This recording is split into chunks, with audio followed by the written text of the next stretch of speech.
Hey, it's great to be with you again today. I hear and I talk to other people about situations that they're in their lives, and I've relayed some of the situations I've gone through in my life as well.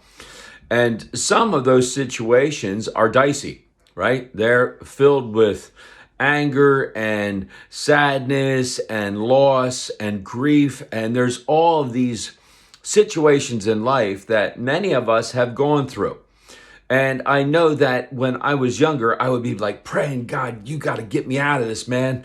You got to make this not be the way it is, because it's horrible. What I'm going through stinks, and I'm hurting, and I don't like this. This is uncomfortable. And as I look back on many of those instances, I had put myself in that situation by decisions that I had made. And I blamed it a lot of times on other people and bad karma and bad decisions by other people. And I kind of liked to play the victim. You know, it was never my fault. It was always someone else's fault.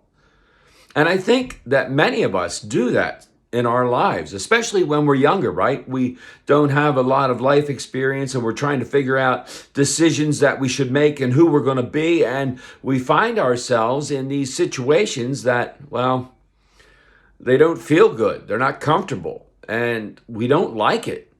And then we blame God.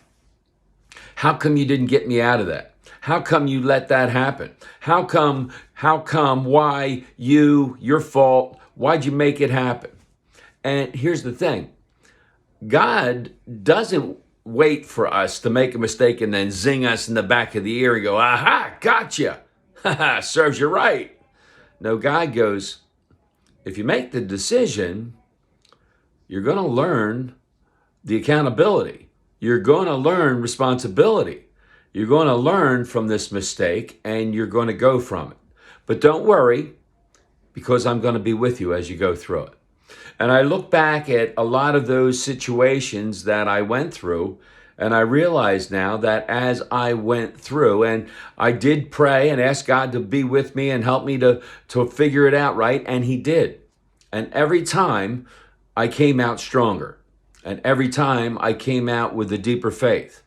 And as we go through our lives, I'm hoping that each of us has that opportunity to learn from the mistakes that we've made, to grow, to have our character develop, and we start to have more faith that God is working. We have more perseverance, and we start to gain strength that as we go through these times of trouble, that we are stronger as we go through it, and we rely more on God, and we pull upon His strength, which makes us stronger. And then in the end, our faith is deepened. We can come out the other end and have learned and grown through the situation. And then as others who are going through similar situations see us, they can come to us, and we now can go, because of the way God worked in my situation and how I relied on Him and how I depended on Him to walk through that situation with me, you should do the same, because He will do the same for you. And then we can help others in their faith walk. You see, as we go through our lives, we need to be dependent on God, because when we are, He makes us stronger in the end so that we can bless others. May God continue to pour out His grace, mercy, and blessings on each and every one of us until we get to meet again. Amen. Amen.